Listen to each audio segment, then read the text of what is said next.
स्वागत है आप सभी लोगों का मेरे चैनल साइंस टू टेक्नोलॉजी में। मैं अनुपम विपुल आप सभी लोगों का स्वागत करता हूं आज के शो कैमरा ट्यूसडे में। आज हम लोग बात करेंगे फूजी फिल्म XS20 के बारे में। तो आइए इसे समझते हैं। तो ये है क्या? ये फूजी फिल्म का एक ऑफरिंग है जो है लाइट वेट और पोर्टेबल स्टार्टर कैमरा। यानी कि ये फूजी का लेटेस्ट एंड ग्रेटेस्ट नहीं है। इसमें फीचर्स बहुत ज़्यादा है लेकिन मतलब ये फूजी उस हिसाब से नहीं बना रहा है कि मतलब प्रोफेशनल्स यूज़ करें। ये है कि आप गाड़ी खोल दो, छोटा-सा हल्का-सा लेके गाड़ी खोल दो, फूजी में घुस जाओ। तो ये हिसाब है। और इनका सेंसर जो है पुराने वाला जैसा ही S10 वाला ही ये मतलब सेंसर जो है कंट्रोल C कंट्रोल V किए हैं, लेकिन प्रोसेसर को मतलब नेक्स्ट जनरेशन डाल दिए हैं कि प्रोसेसर 4 की जगह पे प्रोसेसर 5 है। अब ये लोग नाम ऐसे ही देते हैं X प्रोसेसर 4, X प्रोसेसर 5, तो ये 5 यूज़ कर रहे हैं। तो सेंसर जो है ऐसा बात नहीं खराब सेंसर है, ये ठीक-ठाक सेंसर APS-C के लिए ठीक है। ये 26 मेगापिक्सल APS-C मिल रहा है जिसमें ये BSI है यानी बैक साइड इल्यूमिनेटेड है और X ट्रांस है जो कि फूजी फिल्म का एक यूनिक बेयर फिल्टर का रे है। कोई बहुत बड़ा फ़र्क नहीं पड़ता, आम लोग डबल ब्लाइंड टेस्ट में नहीं बता सकते, लेकिन है मतलब फूजी अपना उसी पे मेहनत करता है। और इसका सबसे बड़ा डेवलपमेंट है कि इसका IBIS जो है इन बॉडी इमेज स्टेबलाइजेशन यानी सेंसर को हिला डुला के जो करते हैं वो काफ़ी एडवांस है। 7 स्टॉप्स ऑफ डायनामिक रेंज चला जाता है। क्या उतना मतलब रियल वर्ल्ड में आता है? नहीं। आप ये समझिए कि 7 स्टॉप ऑफ डायनामिक रेंज का मतलब ये होगा कि बहुत जर्की सिचुएशन में भी वीडियो स्मूथ आएगा। ये नहीं होता कि आप एक ठो फ़ोटो कैमरा लेके स्टिल्स की तरह आप खींच रहे हो, वो ट्राइपॉड जैसा आएगा, वो ऐसा नहीं होगा क्योंकि इंसान की बॉडी हिलते रहती है। इसका जो भी सेंसर का मूवमेंट है उसका एक लिमिट है। वो मतलब समझ रहे हैं आपके कैमरा का बॉडी से बाहर नहीं निकल सकता है, उसका एक लिमिट है। तो टेलीफ़ोटो में ठीक-ठाक परफॉर्मेंस देगा, लेकिन अगर आप वाइड पे कर रहे हैं तो कॉर्नर्स वो होने लगेंगे क्योंकि उसका लिमिट क्रॉस करने लगता है। तो ये समझना ज़रूरी है कि 7 स्टेप का ये मतलब मत समझिए कि जेनुइनली 7 स्टेप है। 7 स्टेप का सीधा मतलब है कि आप भरोसा कर सकते हो। और इसका बर्स्ट सेटिंग जो दिया गया है वो 20 एफपीएस कंटिन्यूअस दे सकता है। बफर ओवरफ्लो होने लगेगा लेकिन दे देगा, 2-3 सेकंड का कंटिन्यूअस दे देगा। और इसमें बहुत ज़्यादा वीडियो फंक्शंस और बहुत ज़्यादा फॉर्मेट ऑप्शंस दिए गए हैं। मतलब पूरा उठा के दे दिए हैं कि भैया आपको चाहिए ले जाओ, टेक इट एंड गो, पूरा दे दिया। मतलब एकदम एक भी चीज़ पीछे नहीं रोके, सब चीज़ दे दिया। और इसका जो लिमिटेशंस है भी कैमरा का, वो मेन कारण यही है, सिंगल यूएचएस 2 कार्ड स्लॉट है। इसीलिए बोला था ये प्रोफेशनल कैमरा के तौर पे नहीं बनाया गया है। यानी कि अगर आप किसी शादी ब्याह में जाते हैं और आपका है कि प्रोफेशनल के तौर पे काम कर रहे हो, वो जनरली डुअल कार्ड स्लॉट वाला कैमरा यूज़ करते हैं। कारण कि कार्ड है, कभी ना कभी खराब हो ही जाता है। और जिनके पास कार्ड है और खराब नहीं हुआ यानी आपका भविष्य में खराब होगा। और बाकी लोग हैं जिनका खराब हो चुका है। तो सबको पता है कि कार्ड डुअल रिडंडेंट रखना पड़ता है, जिस चीज़ में रीटेक नहीं कर सकते। आप मॉडल शूट कर रहे रीटेक कर सकते हैं। पिक्चर होता है तो उस समय, और खासतौर पे एक्शन सीन में नहीं भैया, तुरंत डबल होना चाहिए। बहुत सारे इवेंट फोटोग्राफी, स्पोर्ट्स फोटोग्राफी उस समय बिना डुअल के नहीं चलेगा। तो ये सिंगल है तो समझ लीजिए, इसीलिए बोल रहे हैं कि ये लाइट वेट बनाया गया है। इसमें माइक्रोफोन इनपुट भी दिया गया है और हेडफोन आउटपुट दिया गया है, जो कि फूजी पहले ये कर रहा था कि बहुत लोग अगर यूज़ नहीं कर रहे हैं तो वो यूएसबी सी का डोंगल दे देते थे कि इससे आप काम कर लो, इसमें डेडिकेटेड है, जो कि काफ़ी लोगों के लिए फ़ायदेमंद है। लेकिन मेरा तो ब्लड प्रेशर हाई रहता है कि भैया आप ब्लूटूथ दे रहे हो, शांति से ब्लूटूथ हेडफोन क्यों नहीं देते? मतलब पूरा चीज़ दे रहे हैं लेकिन 1990 से आगे नहीं बढ़ना चाह रहे हैं कि भैया ब्लूटूथ दे देते हैं, ब्लूटूथ में हेडफोन होता है, इसलिए नहीं देना चाहते। खैर ठीक है। तो ये S20 सीरीज़ का और इसके साथ नया रिमोट निकला जैसे कि सोनी का रिमोट है व्लॉगिंग के लिए। तो अब बात करते हैं फ़ोटोज़ के बारे में। तो आप देख सकते हैं इसमें मतलब इनबिल्ट फ्लैश दिया है। बहुत तगड़ा फ्लैश नहीं है लेकिन मतलब एक होता है कुछ नहीं से कुछ भला वाला फ्लैश है, काफ़ी काम आ सकता है। और मेन जो फूजी लोग खरीदते हैं कारण फ़िल्म सिमुलेशन, इसमें 19 मोड्स दिए गए हैं। और फ़िल्म सिमुलेशन जो होता है ना, मतलब समझिए एक रॉ जो फ़ाइल है वो हर कैमरा कंपनी का घुमा फिरा के सेम आता है। भले उसका सेंसर में मार हुलुलुलु किया जाए, वो घुमा फिरा के सेम ही आता है। और लाइटरूम में आप किसी को भी किसी से बदल सकते हैं अगर आपके पास अच्छी अंडरस्टैंडिंग है जी, कि मतलब उसका कलर साइंस कैसे है, ये कर सकते हैं। लेकिन वो फचांग वाला स्टेप होता है, बहुत मेहनत लगता है। और जो लोग प्रोफेशनली सीरियस तौर पे करते हैं वो जनरली मतलब समझिए खूब सारे कलर चार्ट ले लेके ये करते हैं, क्योंकि लेंस का भी कलर बदलता है। हर लेंस थोड़ा सा ब्लू टिंज डाल सकता है, थोड़ा सा पर्पल टिंज डाल सकता है, तो वो सब हटाने के लिए आपको लेंस का पता होना चाहिए। फचांग ऑप्शन है। तो अगर कोई कंपनी ढंग से करे तो उसमें सबसे ज़्यादा मास्टरी है फूजी फिल्म के पास। ऐसा क्यों?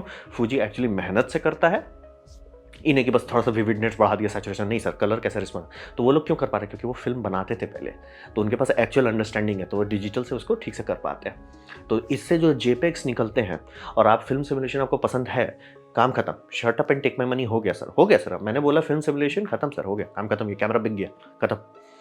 अब बात करते हैं क्या-क्या ऑप्शंस है आपके पास। नॉर्मल है आपके पास जेपेग, रॉ और हिफ भी दे दिया गया है। हिफ आजकल बहुत सारे कैमरा में आने लगा है। हिफ होता है हाई एफिशिएंसी फाइल फॉर्मेट। तो इसमें 4:2 10 बिट दे रहे हैं। जेपेग 8 बिट तक जाता है, 10 बिट दे रहे हैं। तो मतलब समझिए ऑलमोस्ट ये रॉ जैसा है। अगर आप हल्का मतलब पूरा रॉ आपको बहुत ज़्यादा भारी लगता है और उसमें उतना आप कुछ पुश नहीं करते हैं, एडिटिंग नहीं करते हैं, तो हिफ से आप कर सकते हो। और हिफ एचडीआर सपोर्टेड है। तो समझ लीजिए मतलब हाई डायनामिक रेंज का फोटो जेपेग से इधर-उधर नहीं जा सकता है। उसमें उतना रेंज ही नहीं है। हिफ से इधर-उधर जाता है।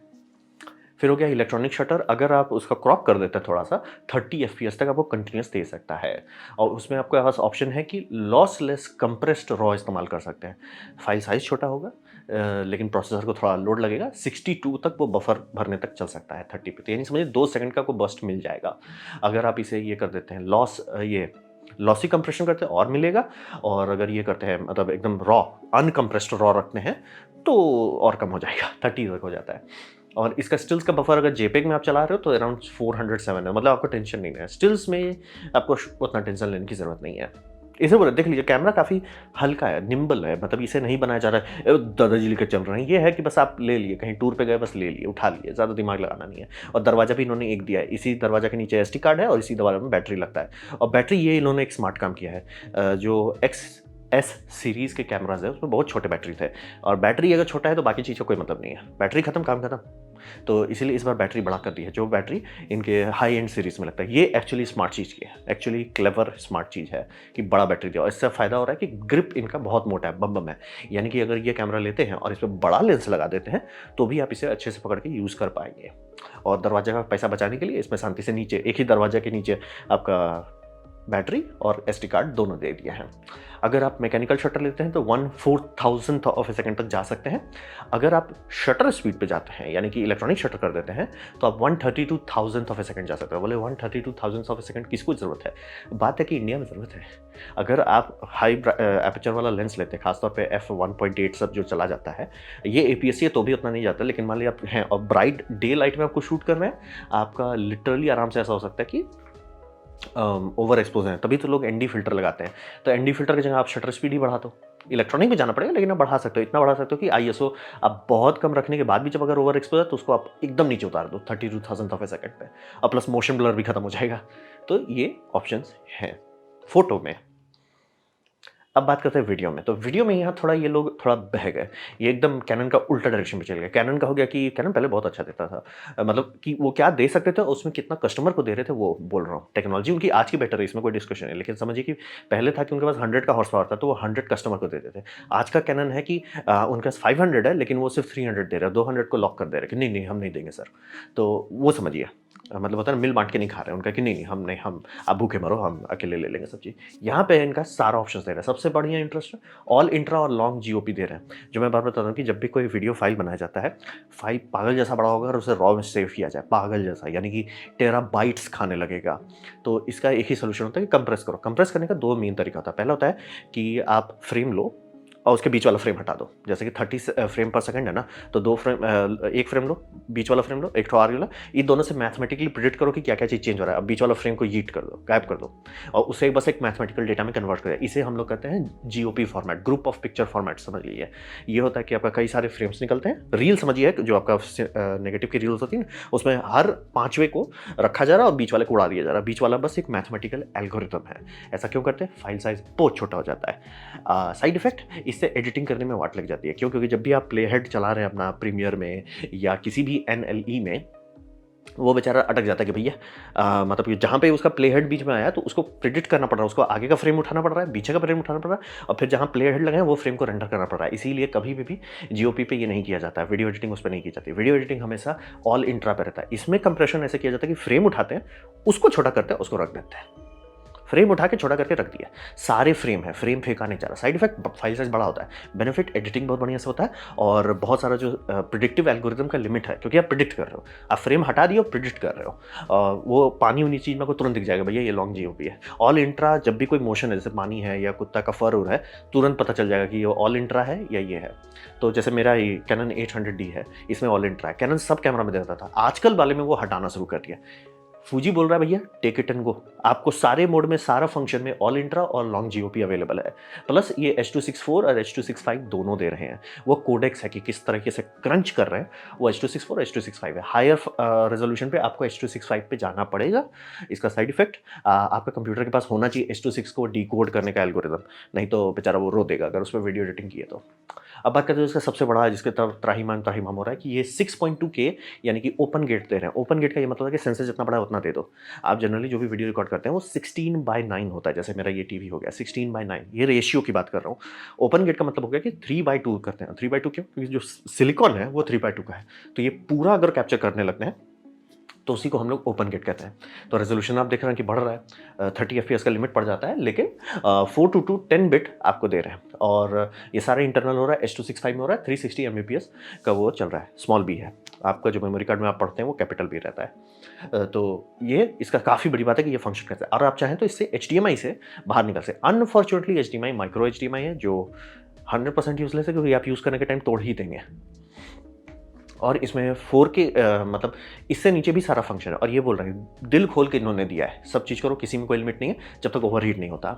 और कोई में ये नहीं कि हम ऑल इंट्रा गायब कर दिए, नहीं, सब में ऑल इंट्रा है। और जैसे ही लो रेजोल्यूशन पे आप आते हो यानी 4K पे आते हो तो H.264 भी खुल जाता है। हाई रेजोल्यूशन के लिए H.265 चाहिए, नहीं तो बेचारा वो UHS-2 कार्ड स्लॉट बोलेगा भाई हमसे ना हो पावे, तो इसीलिए वो करना पड़ता है, मतलब सपोर्ट करने के लिए करना पड़ेगा। फिर इसका एक बहुत यूनिक बात है, अभी समझिए कैनन और सोनी और नाइकॉन सब दे रहे हैं आपको USB वेबकैम वाला फंक्शन।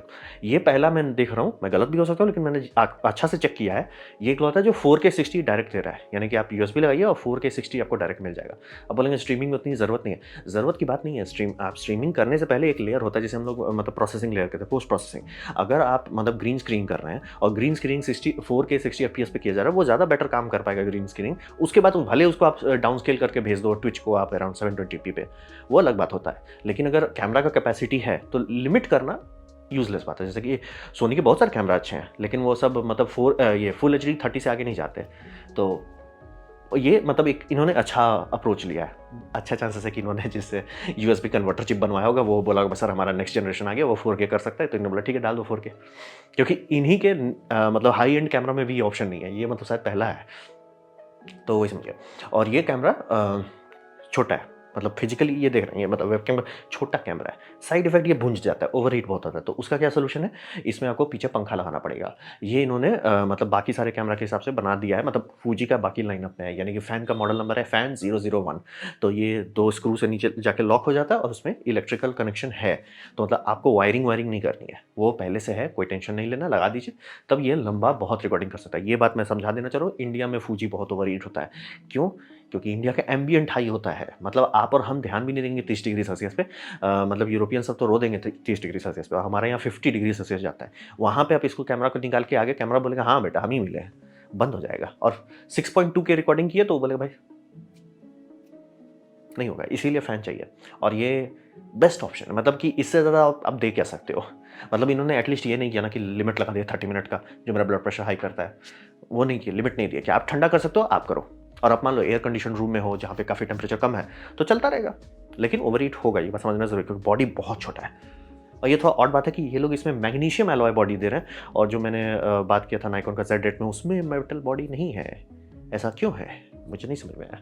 और इनका जो HDMI आउटपुट है उसमें दिल खोल के दे दिया, जा टेक इट एंड गो। इसमें HDMI आउटपुट रॉ है और उसका कोडेक्स है ब्लैक मैजिक सिनेमा रॉ और प्रोरेस, मतलब कि अगर आप एटमॉस निंजा V लेते हैं खत्म सर, डिस्कशन नहीं करना सर, हो गया सर, ये सिनेमा लेवल पे आप पहुंच गए, एकदम डिस्कशन नहीं करना। तो बोल रहे हैं वीडियो के मामले में दिल खोल के दिया है, यानी कि जो लोग बस ऐसे स्टार्ट कर रहे हैं, ऐसे काम कर रहे हैं, हल्का फुल्का कर रहे हैं, सबको संभाल लेगा, और जो प्रो लेवल पे जाना चाहते हैं उनको भी ले जाएगा। और इसलिए बोले प्रो वाले तो सीधे पंखा ही जोड़ देंगे, उनको पता है कि भैया पंखा लगाओ निश्चिंत रहो, वो कर देंगे, और वो एक ही बैटरी से चलेगा, एक्स्ट्रा वायरिंग भी नहीं, तो आराम से चुपचाप से टेक मनी एंड गो। देखिए इसमें मतलब माइक्रोफोन लगाया हुआ, उधर हेडफोन लगाया हुआ है, मतलब प्रोफेशनल बहुत आगे तक इसको ले जा सकते हैं। अब बात करते हैं पैराडॉक्स का। तो पैराडॉक्स यहाँ पे हो गया कि आजकल मैं नोटिस कर रहा हूँ कि कैनन का फीचर सेट जो है, जितने दाम पे वो दे रहे हैं वो एक्चुअली काफ़ी इंप्रूव हो गया है। मतलब पहले एक टाइम पे सोनी था उस जगह पे, जहाँ पे कि कितना पैसा देने पे कितने फीचर्स दे रहे हैं वो सोनी का अच्छा था। अभी मैं देख रहा हूँ कि कैनन ऐसा हो रहा है। ऐसा क्यों हुआ है? मेरा गेस है कि कैनन ने चूँकि ब्लॉक कर दिया है थर्ड पार्टी लेंसेज़ को, कि मतलब आर माउंट के लिए native support third party lens नहीं देंगे। आपको सारा सिर्फ कैनन का ही खरीदना होगा, या तो ईएफ माउंट लगा के पुराने लेंसेज़ लगाइए थर्ड पार्टी का, ये नहीं सपोर्ट करेंगे। तो इन्होंने देखा होगा कि अगर हम डायरेक्ट सबको मिर्ची लगा देंगे तो लोग छोड़ देंगे, तो ये शायद ऐसे कर रखे, ठीक है हमारा कैमरा का बॉडी में हम आपको फीचर बढ़ा देते हैं कि आप घुस जाओ, फीचर देके आप घुस जाओ, लेकिन फिर आपको हमारा लेंस लेना पड़ेगा। वो अपना प्रोज एंड कॉन है, हर कंपनी चाहती है, चाहे वो फूजी ही हो, चाहे सोनी ही हो, चाहे नाइकॉन हो, हर चाहती है कि वो आप उन्हीं का लेंस कर दें।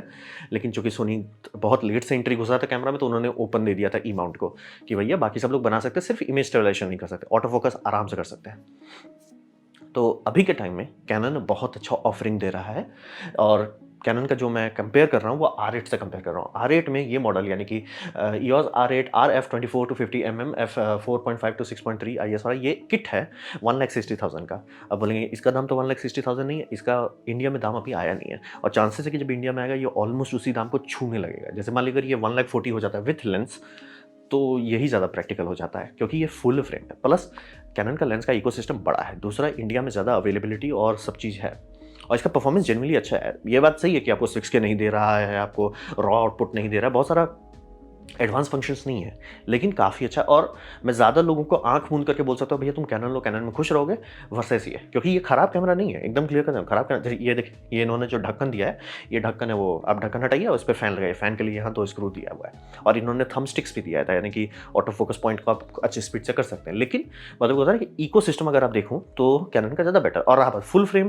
क्योंकि देखिए एक बार आप शैलो डेप्थ ऑफ फील्ड वाला वीडियो बना लिए, उसको आप ना तो मोबाइल से बना सकते हैं, ना तो एपीएससी से बना सकते हो, नहीं होता है, वो होता ही नहीं है। आपको अगर एपीएससी का लग रहा है ना कि और इसमें बहुत शैलो बैकग्राउंड ला रहा है, एक बार फुल फ्रेम में लगाइए, उसके बाद बोलिए भैया हम समझ गए कि एंड गेम को शूट करने टाइम वो लोग 65 मिलीमीटर में क्यों चले गए थे, और अभी आईमैक्स को जो ओपनहाइमर में हो रहा है हम बड़ा फॉर्मेट क्यों करेंगे। वो एक चीज़ है जो लड़ने वाले लड़ते हैं कि एपीएससी से भी हो जाता है, ठीक ठाक होता है, वो मोबाइल से बेटर होता है। फुल फ्रेम उसको जूता चप्पल मार के धोएगा। अब रहा बात की दाम, दोनों का उतना आ ही जा रहा है।